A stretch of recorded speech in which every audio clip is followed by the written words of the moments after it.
Jacques Prunier, je suis biologiste. Je me suis intéressé à une algue qui s'appelle la Phanizomenon flosaquae. Alors cette algue, elle pousse dans un lac à Klamath Falls. Klamath Falls, ça se trouve en Oregon. L'Oregon, c'est le nord-ouest des États-Unis, c'est le Far West. On est en plein dans les Rocheuses. Le lac se situe à 1450 mètres d'altitude.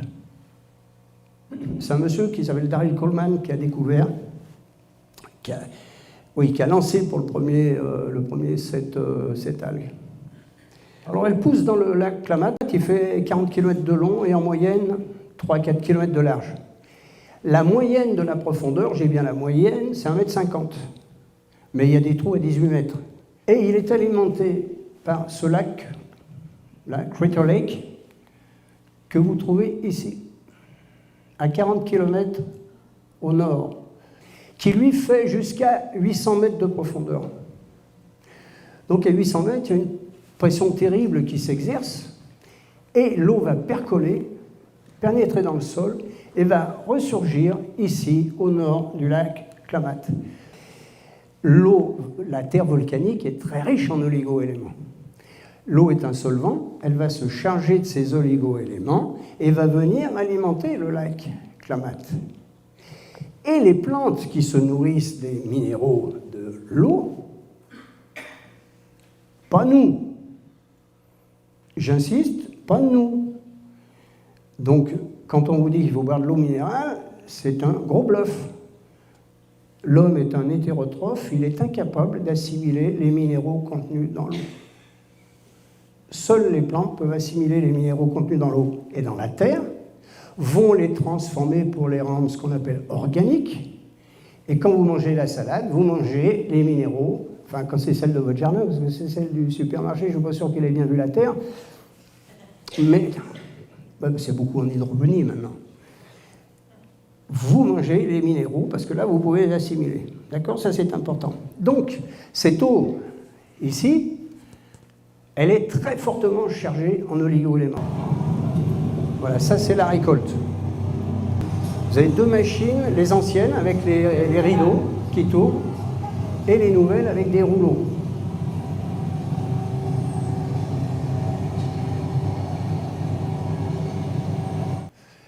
Ce sont des barges qui se déplacent très très très doucement sur le lac pour ne pas abîmer l'algue.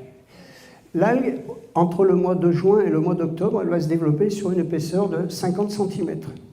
Cette algue, quand on la ramasse, donc c'est liquide, hein, ça fait de la boue un peu, elle est transportée dans des bateaux que vous venez de voir ici, qui ont des citernes ici réfrigérées, c'est des offshore, ça va très vite. Et cette algue, ensuite, est déchargée dans un camion-citerne réfrigéré. Ce camion-citerne va jusqu'au laboratoire, où là, à nouveau, elle est transférée dans des grandes citernes réfrigérées, jusqu'au moment où elle va être travaillée. Il se passe, entre le moment où elle est ramassée et le moment où elle est prête à être vendue, ça va 5 heures, pas plus. Alors, vous voyez, c'est tout petit. Ça fait environ 1 cm de long et 1 mm de large. C'est tout fin. Cette algue, lorsqu'on l'analyse, on va s'apercevoir qu'elle a des propriétés énormes. Il y en a 115. 115 éléments qui composent l'algue. C'est l'aliment le plus complet connu à ce jour sur la planète. On s'aperçoit qu'ici, il y a un pic. Ce pic, c'est de la phényléthylamine. La PEA. Ça sert à quoi? Mais si, vous allez voir, c'est très important. La phényléthylamine, ça ne vous parle pas beaucoup, mais si je vous dis que c'est un précurseur de la dopamine, précurseur de la dopamine, c'est ce qui fait sourire. Et puis, qu'est-ce qu'il y a dans cette algue? Un élément qui s'appelle la phycocyanine. C'est l'élément bleu qu'on va retrouver en moins grande quantité dans la spiruline. Il n'y en a pas dans la chlorella. Ce pigment bleu, c'est un anti-inflammatoire puissant. C'est un anti-inflammatoire grâce à la phycocyanine, c'est un antidépresseur naturel. Nous, on ne vend pas de médicaments. Hein. On ne soigne rien, on ne guérit rien. D'accord? C'est vous qui vous guérissez, c'est parce qu'il n'y a que vous qui pouvez vous guérir. Personne d'autre. Alors, au départ, c'était curieux, parce que les gens qui prenaient de l'algue n'étaient jamais malades, et ceux qui étaient malades revenaient en santé. Mais c'est un constat. Alors ça, c'est pas scientifique, c'est un constat. C'est un antidépresseur, c'est un chélateur des métaux lourds. Ça, c'est important. Pour les amalgames dentaires, par exemple, vous savez, pour les gens qui fument. Vous savez que chaque bouffée de cigarette, c'est plusieurs milliards de radicaux libres. Je sens qu'il y en a qui vont jeter leur paquet en sortant. C'est terrible. C'est un chélateur spécial, car elle va nettoyer, chélater, ça veut dire dissoudre, les métaux lourds dans le liquide extracellulaire. Les cellules, c'est des petits ballons, et ces petits ballons, ils sont les uns contre les autres, mais entre, il y a des interstices, ça s'appelle le liquide extracellulaire. Donc, les saletés, je vais dire autre chose, se trouvent là-dedans, et il va falloir les nettoyer. Alors, vous avez beaucoup de chélateurs de métaux lourds, ça existe, sauf que la phanizoménon, elle a une particularité, c'est qu'elle passe la barrière du cytoplasme, et elle rentre dans le cytoplasme pour nettoyer l'intérieur du cytoplasme. Ça, c'est très important, c'est là où on va trouver les mitochondries, qui sont quand même la base de l'énergie des cellules, et il faut qu'une cellule, elle respire. Donc, c'est le sol, c'est très important. Et surtout, on avait remarqué quelque chose, enfin, c'était une idée, un postulat étrange que les gens qui prennent de la face soient jamais malades, ou ceux qui sont malades reviennent en santé. Ça peut s'expliquer par les 115 éléments qui sont des nutriments. Mais c'est quand même étrange. Ça ne pourrait pas tout expliquer. Et là, je vous dis tout de suite, c'est pas moi, parce que je rends à César ce qui appartient à César. Un collègue me dit, Jacques, est-ce que tu ne penserais pas qu'il y a dans la femme des éléments qui stimulerait la production des cellules souches adultes? Un mammifère, quand il naît, il est la conséquence de la fécondation d'un ovule par un spermatozoïde. Et il va y avoir une première cellule qui va être fécondée. Et cette cellule, elle va se multiplier en deux. C'est la mitose. Puis ces deux vont se multiplier en deux, ça va faire 4, puis 8, puis 16, puis 32, puis 64, etc., etc. Et vous allez voir, il y a des films, je vais vous montrer, ça va très vite. Pendant les 8 premiers jours du fœtus, on appelle ça des cellules souches embryonnaires. À partir du 8e jour, on appelle ça des cellules souches adultes. D'accord? Alors, vous voyez ici, les cellules souches embryonnaires, on les appelle les cellules totipotentes. Qu'est-ce que ça veut dire? Totipotentes, toute potentialité. Elles peuvent tout faire. La preuve, c'est qu'à partir d'une cellule fécondée, on va fabriquer un individu entier avec 500 tissus, et puis 75 billions de cellules, 350 milliards, 800 milliards, on ne sait pas, personne ne les a jamais comptés, donc il y a beaucoup. C'est tout ce qu'on peut dire.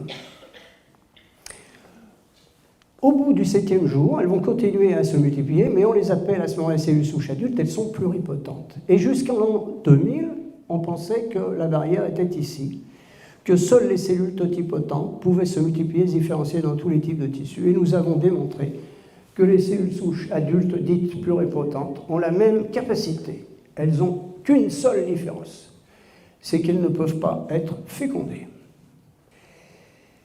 Et puis elles vont continuer à se multiplier, à se différencier petit à petit pour faire des cellules dites multipotentes qui peuvent se renouveler dans certains types de tissus, et enfin des cellules différenciées qui constituent un seul type de tissu.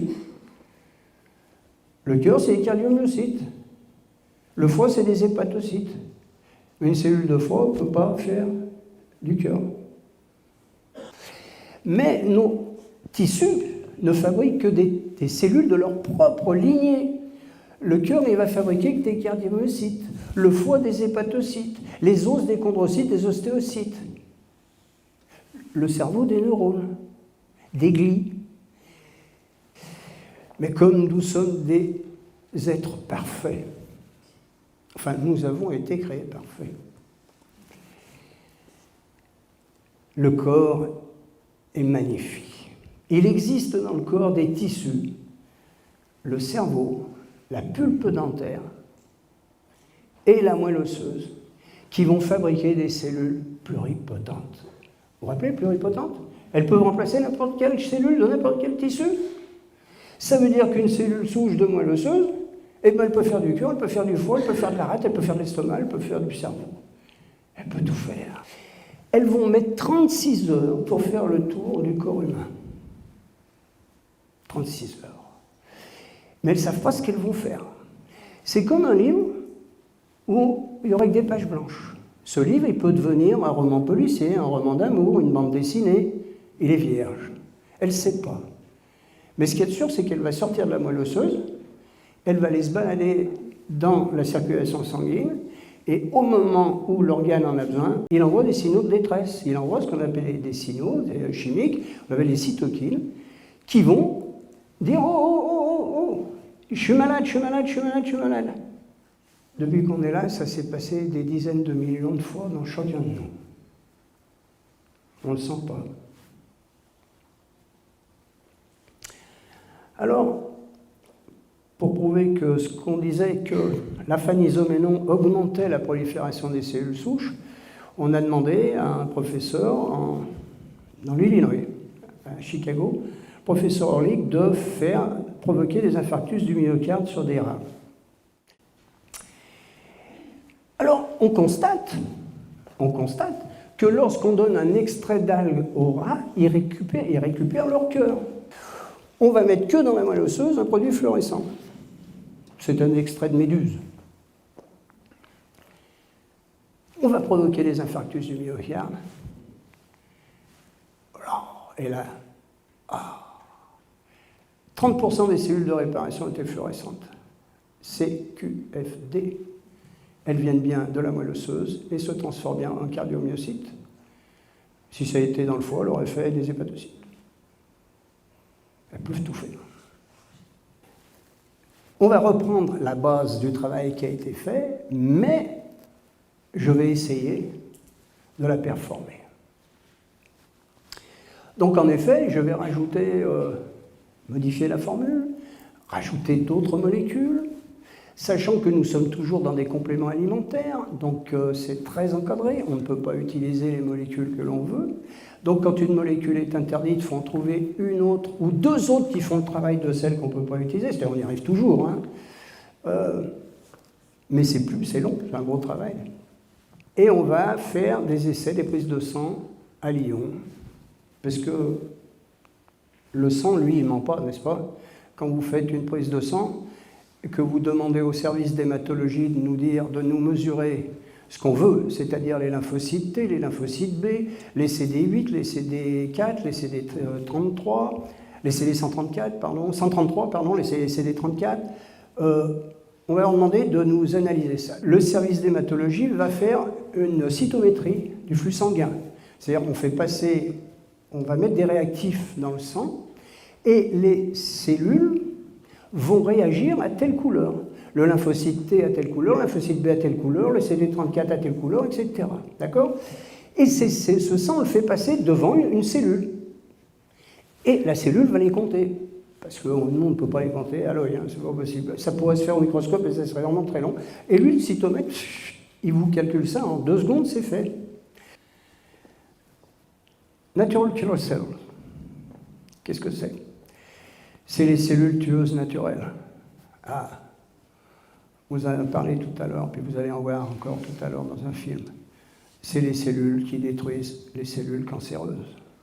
Natural killer cells. Elles ne s'attaquent qu'aux cellules cancéreuses. Au plus vous en avez, au moins vous aurez de cancer. Attention, au plus on est stressé, au plus on se met en mort, en état de mort. Il revient, il est opéré, puis hop, ça rechute, ça repart dans le sang. On en a la double preuve, parce que le cluster de différenciation des natural killer cells, c'est CD56, je crois qu'il est là, le voilà. Eh bien, si vous le prenez, vous superposez exactement les deux schémas. Si on fait le calcul, de manière habituelle, on relâche 3 millions de cellules souches de moelle osseuse. Avec l'afanisoménon, je vous ai dit qu'on augmentait de 30%, 3 millions d'œufs. Avec le Cinerstem, qui était le NT020 en fait, on est à 5 millions 4, 80%. Avec le Cinerboost, 6 millions 720 000. C'est-à-dire qu'on est plus de 2 fois plus de sorties de la moelle osseuse. 4 fois plus. C'est pas nous qui disons, hein. Ça, c'est les analyses de sang. au plus on a des cellules souches, au plus on se répare. Alors à quoi ça sert? On va aller vite. Les AVC, accidents vasculaires cérébraux. Les cellules souches adultes du cerveau, de la moelle osseuse et du sang du cordon ont un effet thérapeutique. Les cellules colonisent spontanément la lésion dans les AVC. Dans les diabètes, type 1, type 2. Les cellules souches adultes du foie ou du pancréas peuvent former des îlots de Langerhans. C'est dans le pancréas, ça. En dessous, ces publications, vous voulez les chercher, elles sont sur site, vous allez chercher, vous allez retrouver. Les blessures de la moelle épinière, là on parle de moelle épinière, pas de moelle osseuse. Les cellules souches adultes sont capables de se multiplier et de rétablir la connexion. Dans les lésions cardiaques, les cellules souches adultes de la moelle osseuse et du muscle peuvent réparer des lésions après l'infarctus du myocarde. C'est pas nous qui publions ça. Maladie de Parkinson. Sylvie, maladie de Parkinson. T'entends? Pour quelqu'un dont on a parlé. Les cellules souches adultes du cerveau peuvent former tous les types de neurones, migrer dans le cerveau pour réparer les lésions et prévenir la perte de neurones. Sclérose multiple, maladie de Crohn, lupus. Les cellules souches adultes ont fait la preuve de leur pluripotence. Au début, on nous a dit que c'était pas vrai. Les cellules souches du sang périphérique génèrent des cellules de tous les feuillets primaires, y compris les cellules endothéliales, les cellules neurales, les cellules de foie. Les cellules souches adultes de la moelle osseuse recréent des neurones dans le cerveau humain. Les cellules souches adultes de la moelle osseuse forment du foie, de la peau, du tube digestif chez les patients et participent à la formation de tous les tissus du corps humain. Il est évident que le Synerboost va reconstituer les cartilages. Mais ça va prendre du temps, surtout que lorsqu'on vieillit, on n'a pas que les cartilages à récupérer. Il y a beaucoup de choses. Donc les cellules souches, elles ne peuvent pas être de partout. Elles iront toujours à l'endroit le plus vital. C'est-à-dire, vous pouvez être perclus d'arthrose. Si vous avez un problème cérébral, elles iront d'abord au cerveau. Parce que vous pourrez toujours vivre avec de l'arthrose, que sans cerveau, vous ne vivrez pas. Le corps, il se tourne toujours sur la vie et sur la survie. Si vous avez des problèmes cardiaques, des problèmes de foie, des problèmes d'intestin, le Synerboost va stimuler les cellules souches qui vont aller réparer ce qui est le plus vital et que vous resterez avec vos douleurs. Il est sorti aujourd'hui, il s'appelle le Synertrose. C'est un produit spécifique pour reconstituer les cartilages. La composition, c'est de la membrane d'œuf. Donc, j'ai fait une formule à partir de cette membrane d'œuf. Encore une fois, c'est pas vous qui l'avez découvert. Je rends à César ce qui appartient à César. J'ai donc pris cette membrane d'œuf, achetée, et puis dans laquelle j'ai rajouté des composants du calcium, sulfate de calcium, et puis, bien connu, chondroïtine, glucosamine. On sait, par les publications scientifiques, que dès lors que l'on prend 300 mg jour de cette substance de membrane d'œuf, en quelques semaines, le cartilage est reconstitué. Voilà, on a toute une gamme de produits. Alors, pour nous, l'AFA, c'est sûr, l'afanisoménon, c'est le produit phare parce que c'est vraiment un produit extraordinaire. Je le connais depuis 20 ans, je travaille dessus. Si vous ne l'utilisez pas, essayez, ça n'a rien à voir avec la spiruline, qui est un excellent produit, la spiruline, excellent produit. 60 composants. L'afanisoménon, 115. L'afanisoménon, c'est une algue sauvage. On ne peut pas la cultiver, ce qui la protège. Voilà, je vous remercie d'avoir été aussi attentifs pendant toute cette soirée.